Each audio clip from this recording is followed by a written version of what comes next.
I'm here today with Ray Brown, his business coach and the chief mentor at ArchiBiz, because we're both speaking at the Architect Success Forum later this month. And for those keeping score, Ray will present his session on September 21st at 6 p.m. Eastern, which is actually September 22nd for you, right? Absolutely. Speaking of time zones. Speaking of time zones, exactly. If you haven't heard about the Architect Success Forum yet, it's a 5-day virtual event for architects around the world. I'll include a link to the website below, but over the course of the 5 days, there will be 12 sessions, all of which will have Q&A to make sure that every architect that attends will get the most out of all the sessions and be able to apply what is presented specifically to their own firm's success. Now, I know through Ray's experience in business and as a CEO that he's developed a passion for helping business owners realize both their personal potential and the potential of their organization. And what's interesting in the context of this conversation today is that he's applying that passion to the world of architecture. Ray co-founded ArchiBiz to help architects build profitable businesses. Now, Ray, the title of your presentation is A Mindset for Success in Architecture. Yeah. Many times at a conference like this, the guy that is going to talk about profitability and sustainable businesses would get up and talk about bank accounts and business systems. But you're starting with mindset. Why is that? Well, we've given a lot of thought to what it is that architects are actually looking for. And what we realized is that, and it's not what architects need, which may be all the financial stuff that you're speaking about and the businessy stuff. It's the actual stuff that they want. And what we've realized is that what architects want is certainty in their business, certainty of workflow coming through the door, certainty of income, certainty of the impact that they make on the built environment. So but once we'd found that out, we couldn't wave a magic wand and deliver that. We had to go back to the beginning. And we realized that there are really only two areas to work, which is systems and processes in the business, which is the stuff you were speaking about, the kind of boring stuff at the background. But the second place that we can work is the mindset. And what I've realized is that if you don't start with the mindset, a lot of the business principles get lost because the architect is almost still approaching the business as an architect trying to be a business person rather than exercising some sort of shift in mindset that's really the starting point for creating a successful practice. Yeah, and I think that's an interesting pivot because, as you were describing it, you can have those systems and processes in place, but still not have any certainty, right? It's just a machine, are we feeding the machine? So I think that shift to mindset over or maybe before the systems and processes is really interesting. Yeah, and I think that a lot of I'm not an architect, so I get criticised a little bit for being quite harsh on architects. But I think when it comes to business, there are a few really unhelpful thought processes that go on, and architects tend to speak to one another, and they perpetuate some of these things. The architectural schools around the world also tend to perpetuate some of these things. And top of the list for me is if you do good architecture, that will lead to good business. Good design will lead to profit. And that is really, it's a fallacy because for me, it's exactly the other way around. The mindset shift that you need to go through is that you need a good, well-functioning business as a foundation so that you can do good architecture and you can have the time, space to think and attract the good people and attract the good clients. You and I were speaking earlier about what I call the passionate purists who tend to be poor. And there's a lot of them in architecture, and I think that's a shame because these people are passionate and they work really hard, and many of them they just don't get the returns that they deserve.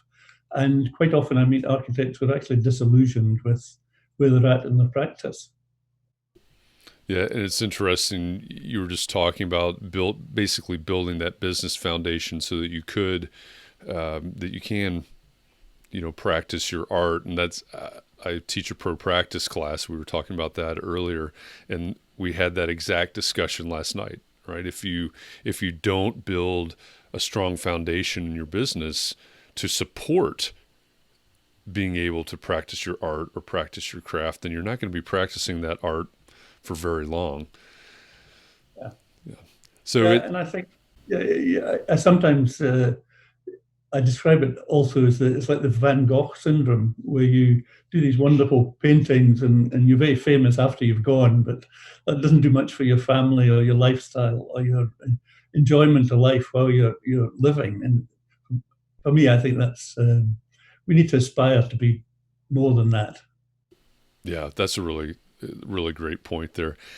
Now, I doubt that what we're talking about, I doubt that the need that we're talking about right now is specific to architects, but it seems like it may actually be particularly lacking. Based on what you were just talking about, it seems like it might be particularly lacking in the profession of architecture.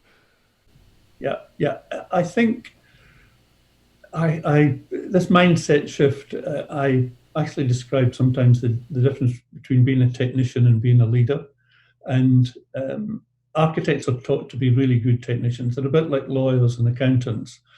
And I spend a lot of time with them trying to get that mindset shift that as a technician, you don't make a particularly good entrepreneur or business leader because it's not that, there's quite often no right and wrong in business, a lot of gray. Uh, Running a business is a lot about questions and not about providing answers for everybody. Whereas as a technician, the mindset is, I've studied for 7 years, I've seen most of the problems. If someone gives me a problem, it should be my job to fix that.